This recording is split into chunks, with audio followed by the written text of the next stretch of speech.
The silent rejection ambassador Kelran stood on the observation deck of the Unity's Dawn, watching the stars streak past as the massive vessel approached the coordinates where humanity had been detected. His silver skin shimmered under the soft lighting, a natural trait of his Zareth species that had served him well in 3 centuries of diplomatic service. In all those years, across 47 successful first contact missions, he had never failed to bring a new species into the Galactic Council's embrace. Today would be no different. It couldn't be. The detection had come 3 months ago when Council monitoring stations picked up the distinctive energy signature of a primitive but functional faster-than-light drive. The source was a small fleet of vessels originating from a yellow star system the inhabitants called Sol. Initial scans revealed they were headed toward a planet in the Epsilon Eridani system, clearly intent on establishing a colony. It was a familiar pattern. Young species discovered FTL travel, rushed out to claim nearby worlds, and then encountered the greater galactic community. They were always shocked, often frightened, but ultimately grateful for the guidance and protection the Council offered. The Galactic Integration Treaty ensured peace, prosperity, and stability for all who signed it. In 50,000 years of recorded history, every species had signed. Kelran moved to the command center where his team prepared for the approach. His second-in-command, a methodical Quilox named Theron, monitored the sensor displays with her 4 compound eyes. Beside her sat Vorn, a hulking Krethian whose species specialized in security matters, though Kelran had never needed a security officer in any first contact.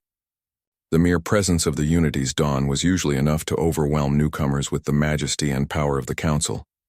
The ship itself was a masterpiece of diplomatic engineering. Nearly 3 kilometers long, its hull was embedded with holographic projectors that could display any message in any known language. The vessel could shift its external colors to convey emotions according to thousands of different cultural protocols. Every detail had been designed to make new species feel welcomed, valued, and safe. "We are approaching the human convoy now," Theron announced, her voice carrying the melodic quality of her species. 5 vessels detected. 4 appear to be cargo transports, 1 is a smaller escort ship. Their technology is crude but functional. Kelran nodded and activated the communication systems. "Begin standard first contact protocol. All frequencies, all languages in our database. Let them know we come in peace." The Unity's Dawn came alive with light and sound. Holographic displays across the hull showed mathematical sequences proving intelligence and peaceful intent. Messages broadcast in 10,000 languages, explaining that the Council welcomed humanity to the galactic community. Images of thriving member worlds cycled across the ship's surface, showing the prosperity that awaited those who joined. The human convoy continued on its course without acknowledging the transmission. Kelran felt a small flutter of concern but dismissed it. Perhaps their communications equipment was not sophisticated enough to properly receive the messages. He ordered Theron to boost the signal strength and transmit directly to the human vessels using their own primitive radio frequencies. Still nothing. The human ships maintained their exact speed and heading as if the massive Council vessel simply did not exist. "This is unusual," Theron observed, her compound eyes shifting through different light spectrums to analyze the human ships more carefully. "Their sensor systems are definitely detecting us. I can see their equipment actively scanning our vessel. They know we are here." "Perhaps they are frightened," Vorn suggested, his deep voice rumbling through the command center. "They see a ship far larger than anything they have ever built. They may be too afraid to respond." Kelran considered this. It was possible, though unusual. Most species, even frightened ones, at least attempted some form of communication when faced with first contact. Still, he had encountered timid species before. "Adjust our approach," he ordered. "Move alongside them at a greater distance. Reduce our hull brightness so we appear less imposing. Continue transmissions but add visual signals showing we mean no harm." The Unity's Dawn modified its position, now pacing the human convoy from several thousand kilometers away. The holographic displays shifted to show images of different species living together in harmony. Messages emphasized safety, friendship, and mutual benefit. The human ships adjusted their course slightly, moving away from the Council vessel while maintaining their overall trajectory toward their destination planet. They were avoiding contact. Kelran felt something he had not experienced. In decades of diplomatic work, genuine confusion. Species did not avoid first contact. They might be scared, they might be aggressive, they might be cautious, but they always engaged in some form of communication. Silence was not a response he had ever encountered. "Send the formal Galactic Integration Treaty," he commanded. "Transmit it in their most common language." We intercepted their broadcasts. They used something called English predominantly. The treaty was transmitted in flawless English, explaining in detail how joining the Council would provide humanity with protection, technology, and access to thousands of worlds. The document outlined the benefits clearly and the obligations simply. Most species signed within hours of receiving it. The human convoy reached the planet they had been targeting and began deployment procedures for their colony. They did not acknowledge the treaty transmission. They did not acknowledge anything. They simply continued their work as if the Council did not exist. "Ambassador," Theron said quietly, 3 additional human vessels just emerged from FTL space. They are military vessels based on their configuration. Heavy armor, weapon systems, and defensive shields. Kelren watched as the 3 warships positioned themselves between the Unity's Dawn and the colony convoy. They did not power weapons or activate targeting systems. They simply formed a barrier and held position. "They are protecting their civilians," Vorn observed with what might have been respect in his tone. "This is a defensive posture, not an aggressive one." "Transmit again," Kelren ordered, feeling frustration creeping into his voice. "Tell them we are not a threat. Tell them we only wish to speak with their leaders about joining the galactic community." The message was sent. The human warships maintained their position without responding. When the colony convoy completed its initial deployment operations, all 7 human vessels simultaneously jumped to FTL speed and vanished, leaving the Unity's Dawn alone in empty space. Kelren stood in silence, staring at the empty void where the humans had been. In 300 years, across 47 first contacts, nothing like this had ever happened. Species did not simply ignore the Galactic Council. It was not possible. It was not in the pattern. It was not how the universe worked, but humanity had done exactly that. The journey back to Council space took 2 weeks. Kelren spent that time composing his report, trying to find words that would make the impossible sound reasonable. He had failed. For the first time in his long career, he had failed to establish first contact. The High Council chamber was an enormous sphere carved from living crystal that had grown over thousands of years. Representatives from 100 major species and 10,000 minor ones could gather here when needed. Today, only the core council members attended, 20 beings who guided galactic policy and maintained the peace that had lasted for millennia. Supreme Counselor Malak, an ancient being whose species had been among the first to form the council, listened to Kelren's report without interruption. Her species had no fixed form, existing as clouds of organized particles that could assume any shape. Currently, she appeared as a vaguely humanoid figure of swirling silver mist. "You are certain they received your transmissions," Malak said when Kelren finished. "It was not a question." "Completely certain, Supreme Counselor. Their equipment was actively scanning us. They processed our messages.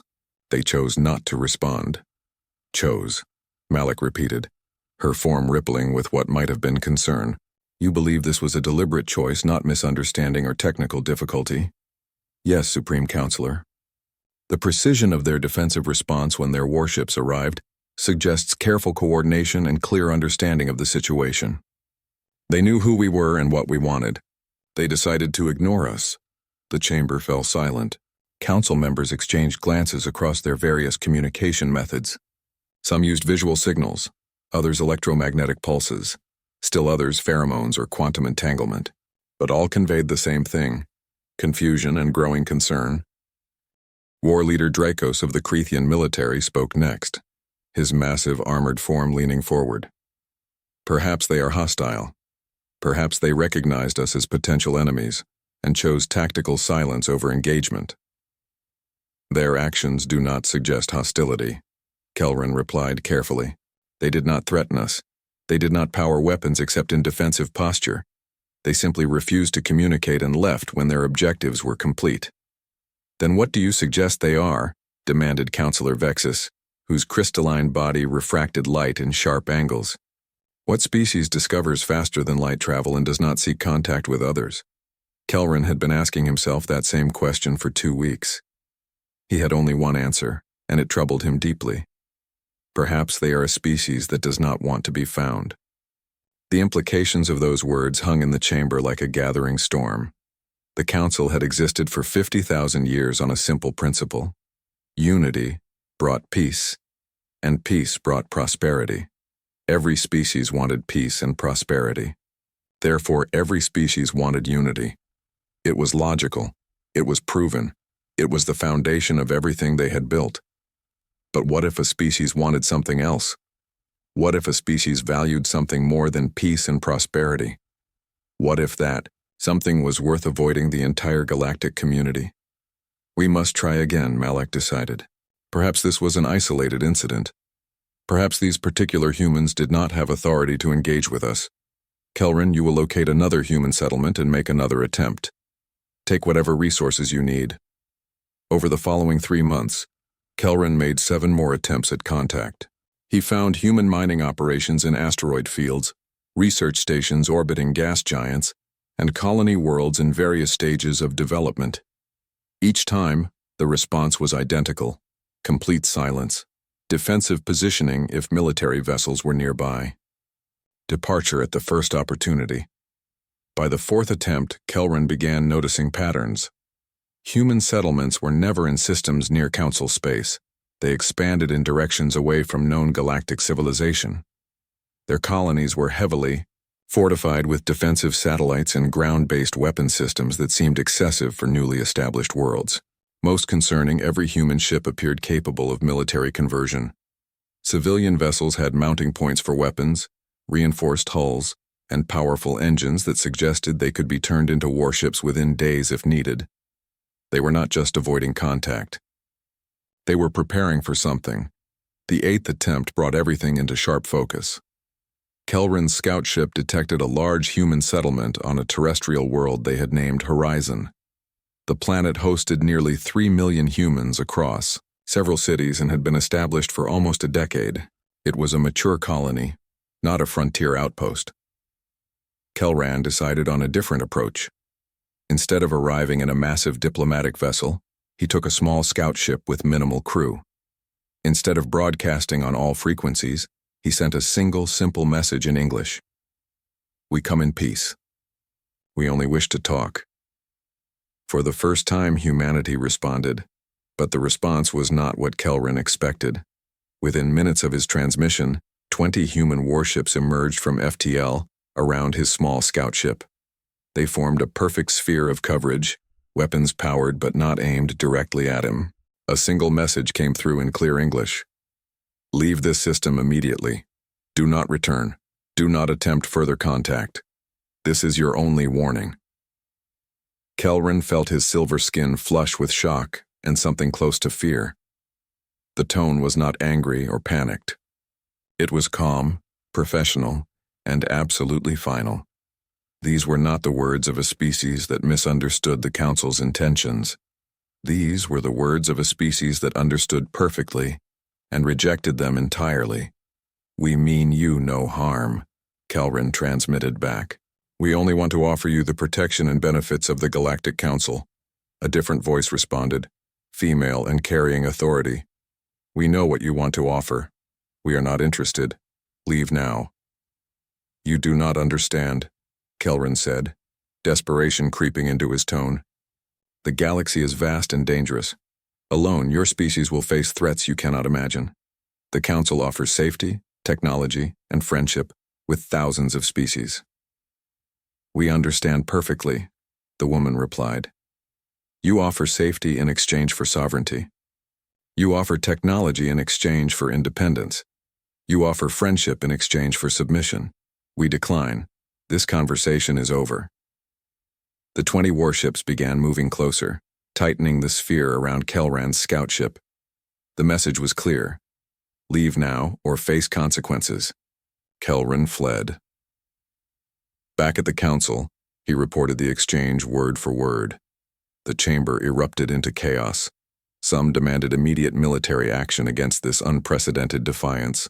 Others called for patience and understanding. Still others suggested humanity might be diseased or mentally unstable as a species, requiring intervention for their own good. Supreme Counselor Malik silenced them all with a pulse of electromagnetic energy that made the crystal walls hum. "We need information," she said simply. "We need to understand why they refuse us. Kelrin, I am authorizing a covert reconnaissance mission. You will take a small team and infiltrate a human world. You will observe them, learn their language and culture, and discover why they reject the greatest gift the galaxy can offer." "And if they discover us?" Kelrin asked. "They will not. We have technology far beyond theirs. You will be invisible to them." Kelrin was not so certain, but he accepted the mission. Over the next month, he assembled his team and began preparations. They studied every intercepted human transmission, learning about their history, their conflicts, their achievements, and their failures. What they learned was disturbing. Humanity had a long history of warfare. They had fought each other for thousands of years over territory, resources, ideologies, and beliefs. They had developed increasingly sophisticated methods of killing each other: nuclear weapons, biological weapons, artificial intelligence weapons. They had barely avoided destroying themselves multiple times, but they had also learned from their wars. They had developed complex strategies, intricate logistics, and adaptive tactics that most council species had forgotten millennia ago. They understood asymmetric warfare, guerrilla operations, and the cost of occupation. They knew how to make victory so expensive that defeat became preferable. More troubling still was their rate of expansion. In just 15 years since achieving FTL capability, they had established 60 colonies. Most species took centuries to spread so far. Humans reproduced quickly, worked tirelessly, and adapted to nearly any environment. Their population growth was exponential. If they continue at this rate, Theron calculated during one briefing, they will have 500 colonies within 50 years, 1,000 within a century. They will be one of the largest presences in this entire galactic region. Without council oversight, Bourne added grimly, without the treaty limitations on military development, on expansion rates, on population growth, they will become a power we cannot control. Kelrin understood what was not being said directly. The Galactic Integration Treaty was not just about offering benefits to new species, it was about controlling them. Population limits prevented any single species from becoming too numerous. Military restrictions prevented arms races. Economic integration gave the Council leverage over member species. Technology sharing actually slowed innovation by making species dependent on Council research. The system had maintained peace for 50,000 years, but it had done so by ensuring no single species could challenge Council authority. Member species were prosperous and safe, but they were also stagnant and subordinate. Humanity had somehow recognized this and chosen a different path. The infiltration team landed on the human colony world of New Terra, under cover of darkness. Their shuttle used advanced stealth technology that made them invisible to human sensors. They wore personal cloaking devices that would render them unseen to human eyes. They carried translation implants that would allow them to understand all human languages instantly. They had every technological advantage. They were confident in their invisibility. They had no idea that from the moment they entered human space, they had been tracked, analyzed, and monitored by artificial intelligence systems that humanity had specifically designed to detect exactly this kind of intrusion. As Kelrin and his team moved through the streets of New Terra's capital city, studying the humans and gathering information, they did not notice the subtle changes in human behavior around them. They did not see the discreet hand signals between security personnel. They did not detect the specialized equipment being quietly deployed throughout the city. Humanity had been preparing for this day since they first detected the Council's signals. They knew someone would eventually come looking for answers. They had been ready for years. On their third day in the city, as Kelrin's team accessed a government database containing detailed information about Council contact attempts, a human woman approached their position. She was middle-aged with brown skin and gray-streaked hair, wearing a simple business suit. She walked directly to where the invisible Kelrin stood and stopped exactly 1 meter away. "Ambassador Kelrin of the Xerath species," she said in perfect Xerath language. My name is Director Maya Santos of Human Colonial Intelligence. We need to talk. Your cloaking technology is impressive, but it does not hide you from our artificial intelligence detection systems. You and your team have been monitored since you entered our atmosphere. Please deactivate your devices and come with me. No harm will come to you. We simply believe it is time for an honest conversation. Kelran stood frozen, his invisibility suddenly feeling like nakedness.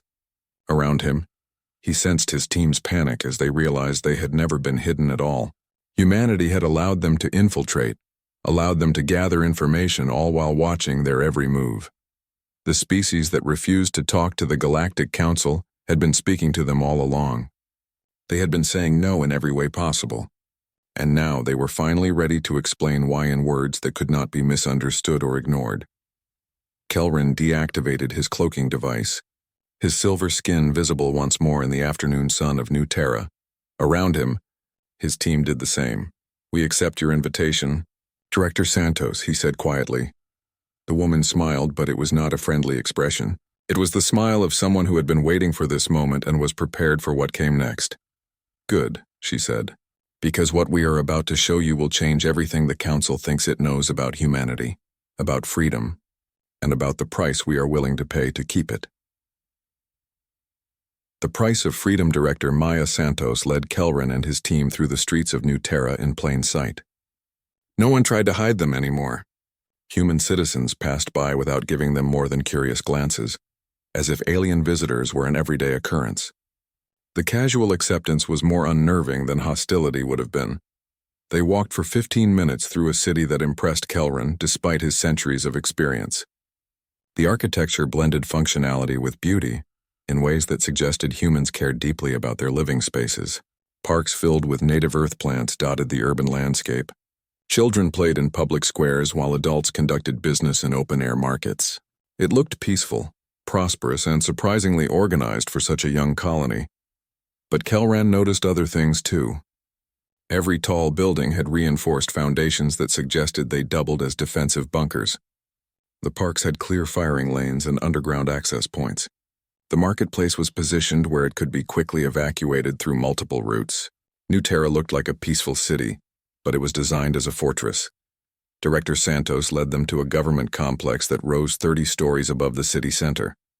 Security was visible but not oppressive. Human guards watched them pass with professional detachment. No one drew weapons or made threatening gestures. They were simply observed with the careful attention of people who knew exactly what they were doing. The conference room on the top floor had windows that overlooked the entire city. Santos gestured for them to sit at a long table made of dark wood.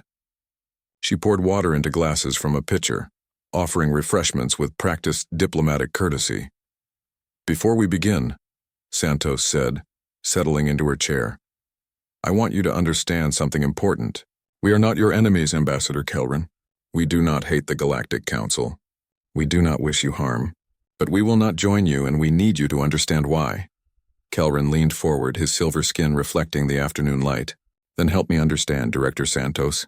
The Council offers protection, advanced technology, access to thousands of worlds, and membership in a civilization that has maintained peace for 50,000 years. Why would any species refuse such benefits? Santos smiled sadly. Because those benefits come with a price we are unwilling to pay. Tell me, Ambassador, have you actually read the Galactic Integration Treaty?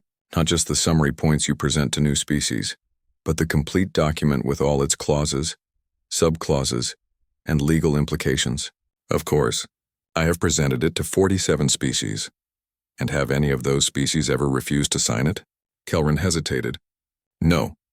Every species recognizes the value of Council membership. Or every species that refused is no longer around to tell you why. Santos replied quietly. We did more than read your treaty, Ambassador. We analyzed it. We had our best legal experts, historians, sociologists, and military strategists study every word. We researched every species that has joined the Council in the last 1,000 years.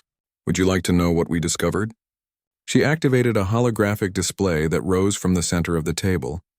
Images and text appeared in the air between them, showing the Galactic Integration Treaty in exhaustive detail. Clause 47, Santos began, highlighting a section of text. All member species agree to limit their military forces to no more than 0.01% of their total population, with weapons development subject to Council approval. That sounds reasonable for maintaining peace, doesn't it? Kelrin nodded. It prevents arms races and ensures member species cannot threaten each other. It also ensures member species cannot defend themselves against the Council, Santos countered. Clause 62. All member species agree to economic integration under Council monetary systems, with trade regulated by Council commercial authorities. Clause 91. All member species agree to population management protocols as determined by Council demographic planning. Clause 116. All member species recognize the Council as the supreme governmental authority, with local governance subordinate to Council directives. The hologram shifted to show graphs and historical data. We researched 30 species that joined the Council in the last millennium. Before joining, they showed diverse technological development, cultural innovation, and independent exploration. After joining, their progress in every measurable category slowed to nearly nothing. They became prosperous, yes. They became safe, yes. But they also became stagnant. They stopped innovating. They stopped exploring. They stopped being truly independent. Theron spoke up from beside Kelrin, her compound eyes reflecting the holographic light. That is because they achieved optimal conditions. When a species has everything it needs, rapid change becomes unnecessary, or impossible, Santos replied. We found something else interesting in our research. We looked for any record of a member species developing a technology more advanced than what the Council already possessed. We searched for 100 years. We found 3 examples. In all 3 cases, the Council immediately classified the technology as destabilizing and prohibited its development. Innovation is not encouraged in your system, Ambassador. It is controlled, Vorn growled low in his chest. You twist the Council's benevolence into something sinister. The Council guides development to prevent dangerous technologies from causing harm. The Council prevents change that might threaten its authority, Santos corrected. Which brings us to the real heart of the matter. We are not refusing the benefits you offer, Ambassador. We are refusing the cost. Your treaty requires us to surrender our sovereignty, limit our military, control our population, integrate our economy, and subordinate our government to Council authority. In exchange, you offer us protection we do not need, technology we are developing ourselves, and access to a civilization that will not allow us to grow beyond what you permit. Kelrin felt something cold settling in his chest. Everything she said was technically accurate, but she made it sound like a trap rather than a gift. The system has maintained peace for 50,000 years, he said, hearing the defensiveness in his own voice. Surely that demonstrates its value. It demonstrates its effectiveness at maintaining control, Santos replied, which is not the same thing. Tell me honestly, Ambassador, what happens if a species refuses to sign your treaty? The question hung in the air like an accusation. Kelrin opened his mouth to answer, then stopped. In 300 years, he had never encountered refusal. He did not actually know what happened to species that said no because none ever had, or at least none that he had met. Santos watched his face carefully. You do not know, do you? In 50,000 years of Council history, every species has joined. That is either the most successful diplomatic system ever created, or it is something else entirely. We believe it is something else.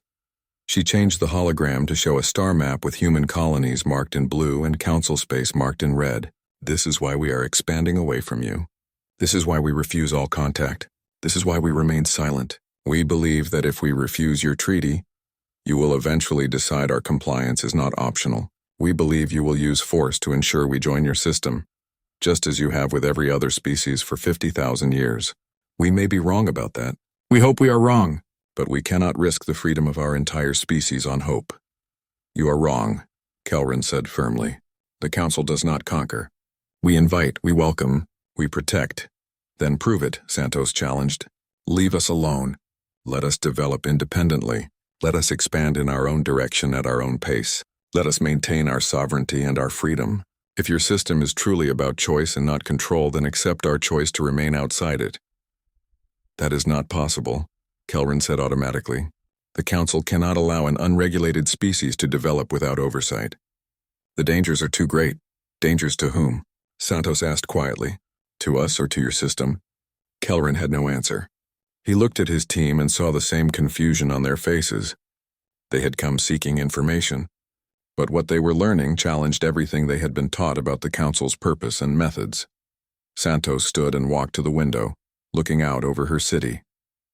"Let me tell you about humanity, Ambassador.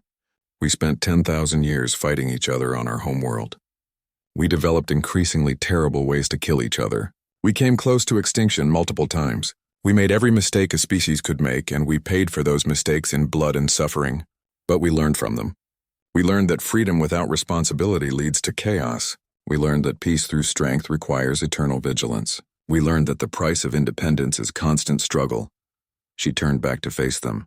"We also learned something else. We learned that choosing to surrender freedom for safety leads to having neither. History taught us that lesson repeatedly, and we will not forget it now. Your council offers us safety in exchange for sovereignty. Your treaty would protect us from external threats while making us completely vulnerable to internal control. You would become the only threat we could not defend against. And we would have no legal or practical means to resist if you ever chose to abuse that power. The council would never abuse its authority," Kelran protested. "Perhaps not today," Santos agreed. "Perhaps not for 1,000 years. But what about 10,000 years from now? What about 100,000? Your system has existed for 50,000 years, which is longer than human recorded history. Who knows what it might become in another 50,000? We are making a decision not just for ourselves, but for every generation of humans who will ever exist. We cannot bind them to a system they cannot leave, cannot change, and cannot challenge." She returned to her seat and looked directly into Kelran's eyes. "So here is our position, stated clearly and officially. Humanity requests mutual recognition of sovereignty. We propose a treaty of peaceful coexistence as independent nations. We are willing to engage in trade, cultural exchange, scientific cooperation, and diplomatic relations. But we will not join the Galactic Council. We will not sign your integration treaty. We will not surrender our freedom. And if the Council refuses these terms," Theron asked quietly. Santos's expression hardened. "Then we ask that you leave us alone. Stay in your space. We will stay in ours. We will not seek conflict. And if we cannot accept that either," Thorne pressed. "Then you will be choosing war," Santos said simply. "And you need to understand what that means. We are not like the species you are accustomed to dealing with, Ambassador. We remember how to fight. We never stop preparing for it. Every colony you see on that map is designed to function independently if cut off from others. Every civilian ship can be converted to military use within hours. Every citizen is trained in basic defensive protocols. We do not have ceremonial militaries. We have real ones." The hologram shifted to show detailed military assessments. Kelran felt his skin pale as he reviewed the data. Human defensive networks were far more sophisticated than expected. Their tactical doctrines emphasized mobility, adaptability, and asymmetric warfare. Their weapons technology might be primitive by Council standards, but it was designed for effectiveness rather than elegance. Most troubling was their strategic philosophy. Humans did not plan to defeat a Council fleet in open battle. They planned to make conquest impossible through decentralized resistance, resource denial, and what they called attrition warfare. They would turn every colony into a battlefield, every city into a fortress, every citizen into a potential defender. "We ran projections," Santos continued. "If the Council commits its full military strength, you would probably win eventually. But it would take decades. You would suffer millions of casualties. You would spend resources that could destabilize your entire economy. And when you were done, you would control 60 worlds filled with populations that hate you and resist you at every opportunity. Occupation would cost more than conquest. You would gain nothing but enemies. You would sacrifice yourselves rather than accept our help," Kelran said, trying to understand the mindset. "You would choose death over peace." "We would choose freedom over submission," Santos corrected.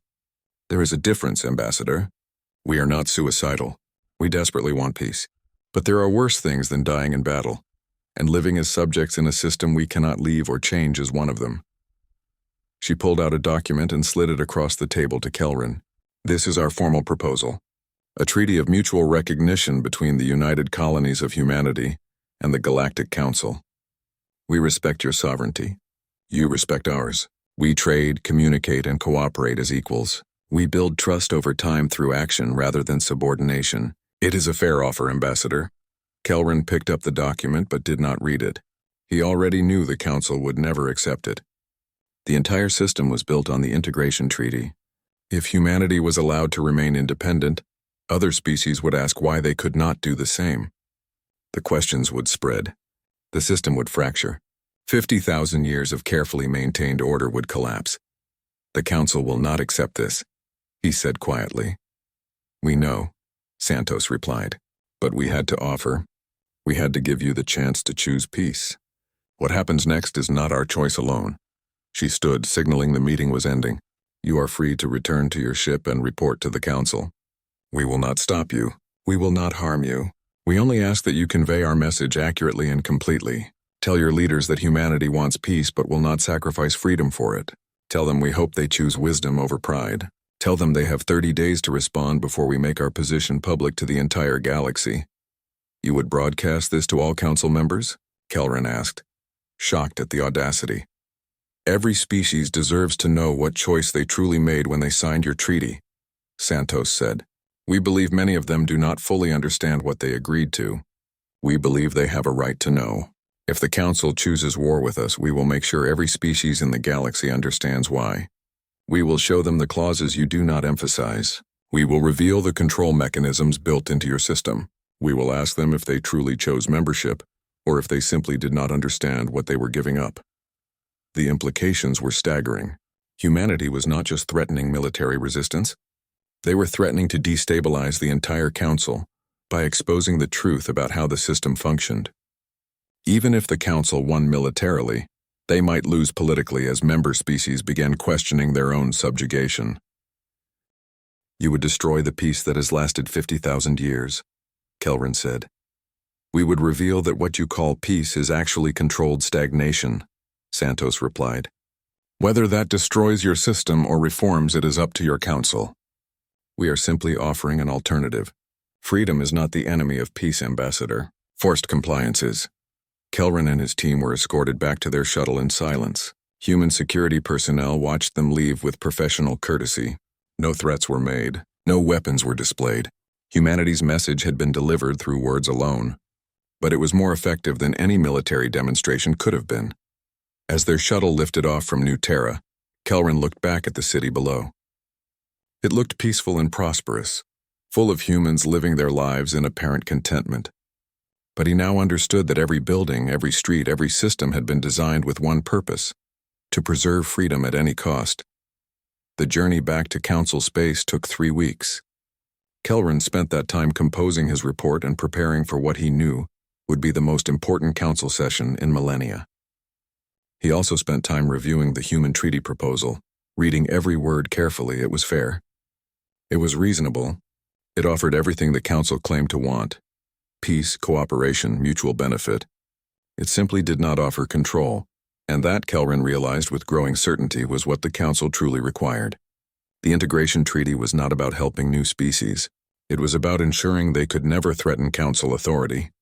50,000 years of peace had been maintained not through mutual cooperation, but through systematic subordination. Humanity had seen through the facade, and now they were offering the Council a choice: adapt or reveal yourselves as conquerors. When Kelrin arrived at the Council chambers, he found them already in emergency session. Apparently, humanity had not waited for his report. They had broadcast their message simultaneously to every Council member world, every monitoring station, every diplomatic vessel. The entire galaxy now knew that humanity had refused membership and was offering an alternative model based on mutual independence. The Council chamber was in chaos. Representatives argued over how to respond. Some demanded immediate military action to suppress this threat before other species got similar ideas. Others urged caution, warning that open aggression would only validate human accusations.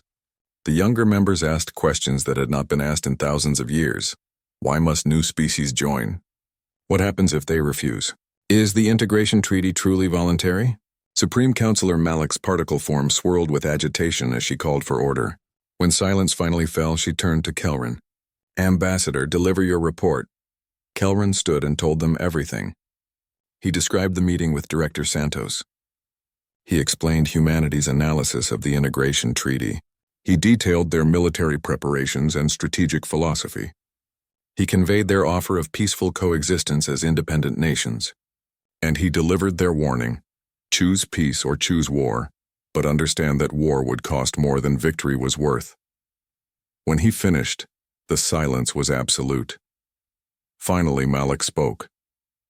They dare to threaten the Council. They dare to expose our methods to member species. They dare to offer an alternative to 50,000 years of successful governance. Yes, Kelran said simply. And you believe they are serious about fighting us if we attempt to force their compliance? I believe they would consider it their duty to future generations, Kelran replied. They view freedom as more valuable than survival. They would rather die defending independence than live in subordination. War leader Draco stood, his armor gleaming. Then we should give them what they choose. We should demonstrate to the galaxy what happens to species that refuse council authority. We should make an example of humanity so that no other species ever makes this mistake. Or, Kelran said quietly, we could accept their offer. The chamber erupted in outrage. Accusations of treason and cowardice filled the air, but Kelran continued speaking, raising his voice to be heard over the chaos. Humanity has exposed a truth we have been avoiding for millennia. The integration treaty is not voluntary. It has never been voluntary. Every species that encounters us signs the treaty because they do not understand what they are surrendering, or because they fear what will happen if they refuse, or because they have no real choice. We call it diplomacy, but humanity calls it conquest with a smile. And they are not entirely wrong. How dare you? Someone began. But Malak raised a limb for silence. Continue. Ambassador, she said. The council was created to maintain peace and order, Kelran said. But we have maintained that peace by controlling every species that joins us. We limit their military so they cannot threaten us. We restrict their population so they cannot outnumber us. We manage their economy so they cannot become independent of us. We regulate their technology so they cannot surpass us. We have built a system that provides safety and prosperity, but only to species that surrender their freedom to achieve it. He looked around the chamber at faces and forms from 100 different species. Humanity is asking us a simple question. Is our system the only way to achieve peace? Must every species surrender sovereignty to prevent war? Or can independent nations coexist peacefully through mutual respect, rather than enforced compliance? The answer is obvious, Dracos growled. Without council oversight, species will arm themselves, compete for resources, and eventually fight. We have seen this pattern for 50,000 years. Have we? Kelran challenged. Or have we simply prevented any alternative from being attempted? Humanity is offering to try something different. They are willing to risk their freedom on the possibility that peace can exist between equals, rather than just between subjects and rulers. And if they are wrong, Malak asked, if their independence leads to conflict that spreads across this region of space, then we were right about the necessity of our system, Kelran admitted. But if they are right, if independent nations can coexist peacefully, then we have been wrong for 50,000 years.